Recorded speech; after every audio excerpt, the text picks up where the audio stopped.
ये कभी प्रश्न किया आपने अपने आप से? ऐसे कोई व्यक्ति आप लोगों में से जिन्होंने कभी प्रश्न किया अपने आप से कि मैं कौन हूं? पीछे से आप हाँ दीदी आप I am a learner. I am a learner. बहुत अच्छी बात है। सीखने की कोई उम्र होती है क्या? होती है क्या सब?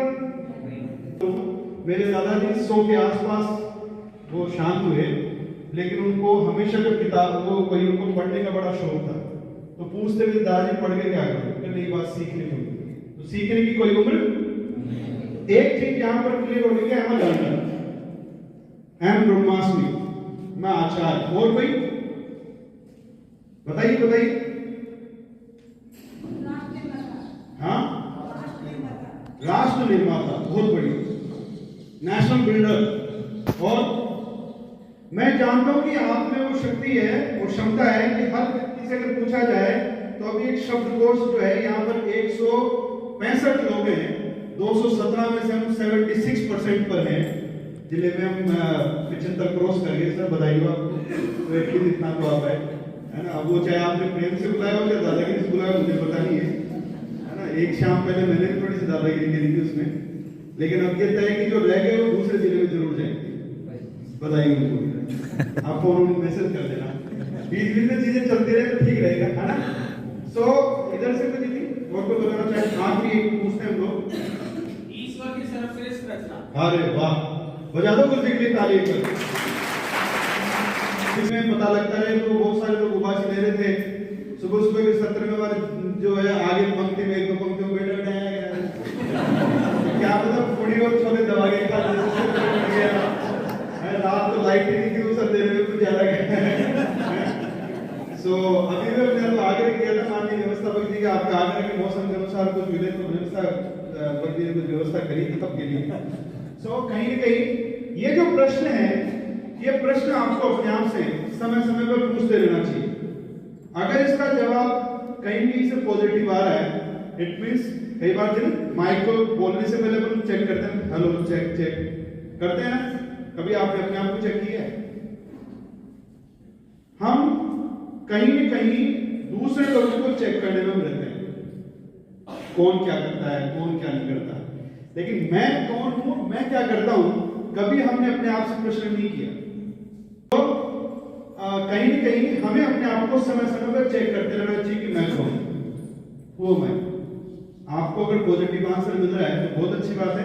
कहीं से भी अगर कोई नेगेटिव आंसर क्रिएट हो रहा है तो हमें कहीं न कहीं उसमें अपने किसी मेंटर से बात करने की आवश्यकता बनती है। हम जिस रोल पर हैं वो बहुत बड़ा रोल, बहुत बड़ी जिम्मेदारी हमारे पास में। तो आज मैं जिस विषय को लेकर आपके साथ में जो भी समय मुझे मिला है, पहला जो प्रश्न है वो कभी फुर्सत में आप अपने आप से पूछिएगा कि आप कौन। यहाँ जो मर्जी आपने जवाब दिया मैं उसको स्वीकार करता हूँ, लेकिन आप अपने आप से समय समय पर पूछते रहिएगा तो आपको बहुत अच्छे अच्छे आंसर मिलेंगे। आपके अंदर कोई सिंगर भी हो सकता है, आपके अंदर कोई कवि हो सकता है, आप आचार्य तो नहीं है ना, और ईश्वर की सबसे बड़ी आप कृति है, इसमें भी कोई शक नहीं है।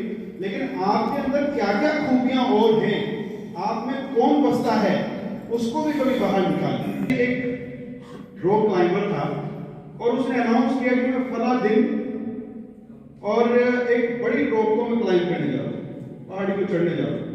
और वो ऐसी खतरनाक पहाड़ी थी जहां पर जो चढ़ा या तो वो वापस लौटा नहीं, और लौट गया तो उसके हाथ पैर जो है, अभी जैसे हिमशंकरन हुआ बीच में, तो ऐसे बहुत चैलेंजिंग ये काम है। तो सब लोगों ने कहा कि यार ये पागल तो नहीं हो गया, तो सब लोग गए वहां इकट्ठा हो गए, थोड़ा हजूम इकट्ठा हो गए। और जैसे जैसे वो क्लाइंब करता जा रहा है, लोग उसको बोल रहे हैं तू मर जाएगा, वापस आकर क्या रखा है, कोई बात नहीं वापस लौट। और फिर भी वो चढ़े जा रहा है और चढ़े जा रहा है, चढ़े जा रहा है, और लास्ट में वो लास्ट मोमेंट पे तब लोगों का हुजूम ने उसको बहुत जबरदस्ती रिक्वेस्ट की कि भैया तू ऊपर मत जा, खतरा है, तूफान है, तू वापस लौट जा। लेकिन उस व्यक्ति को कुछ एहसास नहीं हो रहा, वो चढ़े जा रहा है। और अंत में उसने फतेह कर ली, वहां जाकर अपना झंडा गाड़ दिया। और जब मीडिया पर्सन और सब वही लोग उसको बधाइयां दे रहे हैं, माला पहना रहे गले में, और उसको कह रहे हैं कि हमें तो पता ही नहीं था कि आप भी कर सकते हो, इस चोटी को और कोई चढ़ ही नहीं सकता। इतना हुजूम आपको ये कार्य करने से मना कर रहा था, फिर भी आप चढ़ गए, ऐसा क्यों? तो व्यक्ति ने जब सारे प्रश्न आए तो पता लगा कि वो व्यक्ति बहरा चल रहा है, इग्नोर इट, बस बाकी सब काम हो जाएगा। अपने एटीट्यूड को इतना बढ़ा दीजिए कि वो समाज जो आपके सामने बड़ा सा रूप नेगेटिव रूप में खड़ा हुआ है वो अपने आप आपके सामने बोलना पड़ जाए। Think positive, do positive and response positive, ये 3 शब्दों का जो फॉर्मूला है ये आप रख लीजिए। मैं कहीं से कोई लिखी पढ़ी और सुनी हुई बात नहीं बता रहा, मैंने तो मेरे इस छोटे से जीवन में जो अप्लाई किया वो बता रहा हूं और उसी के अकॉर्डिंग में आगे बढ़ने की कोशिश कर रहा हूं। तो प्लीज कृपया करके, और एक बार कहानी भी आती है, जब हम समाज के लोगों को समझाने के लिए जाते हैं या इस तरह से बात करने जाते हैं तो नेगेटिविटी आना स्वाभाविक सी बात है। एक मेरे मित्र थे तो वो इस तरह के किसी काम में जुड़े हुए थे, तो शाम को जब रिपोर्टिंग की बात आती थी बोलते थे कि भाई साहब मैं नेगेटिव हो गया। मैं कहा आप पॉजिटिव करते हैं। तो कहीं भी जब इस तरह की बात है तो आप अपने मेंटर के साथ में जरूर आप बैठिए, बात कीजिए, समस्या का समाधान आपसी बातचीत। और अभी कम्युनिकेशन की बात चल रही थी, अभी बहुत सारे कम्युनिकेशन की यहाँ पर भी बात चल रही थी। नेटवर्क कहाँ पर तो कहाँ से कहाँ तक आ रहा है और कहाँ आपके मोबाइल में आपके घर में स्टोर हो रहा है। आप सोचिए, आप उसको कोई रोकने वाला बात आती है तो भी वो उसको चीर फाड़ के पता नहीं कहाँ से कहाँ आ रहा है। पर हमारा कम्युनिकेशन क्या इतना है कि हमारे विद्यालयों में क्या चल रहा है वो हमारे पर भी किसी भी स्तर पर हतोत्साहित होने की आवश्यकता नहीं है। बस वो लोग हैं जो दूसरे लोगों को मोटिवेट करने का हम काम करते हैं। हम ऐसे विद्यार्थियों का जीवन संवारने का काम करते हैं, तो फिर हम कैसे नेगेटिव हो सकते हैं? ये बहुत देखने के बाद में ये बात में जो रख रहा हूं ना, ये पीड़ा के साथ रख रहा हूं आपसे। मैं कोई आपसे केवल मन की बात मैं कर रहा हूं, तो कहीं ना कहीं पीड़ा हमें भी फील हुई होगी कि हमारे जो आचार्य हैं, हमारी दीदियां हैं, या जो हमारे कहीं ना कहीं विद्या भारती से जुड़े हुए जो कार्यकर्ता हैं, हमने स्टाफ तो कभी माना ही नहीं, कर्मचारी का रोल तो कभी हमने माना ही नहीं, हम सब स्वयंसेवक के तौर पे हम लोग काम करते हैं। तो कहीं ना कहीं हम लोग आपस के अंदर जो कम्युनिकेशन होना चाहिए उस कम्युनिकेशन का बहुत कमी महसूस हुई है और कहीं ना कहीं हम अपने स्वयं के जो क्षमताएं हैं उन क्षमताओं को हम भूल बैठे हैं। करते हैं तो इसके ऊपर बहुत विचार करने वाली बात है। आगे चलिए।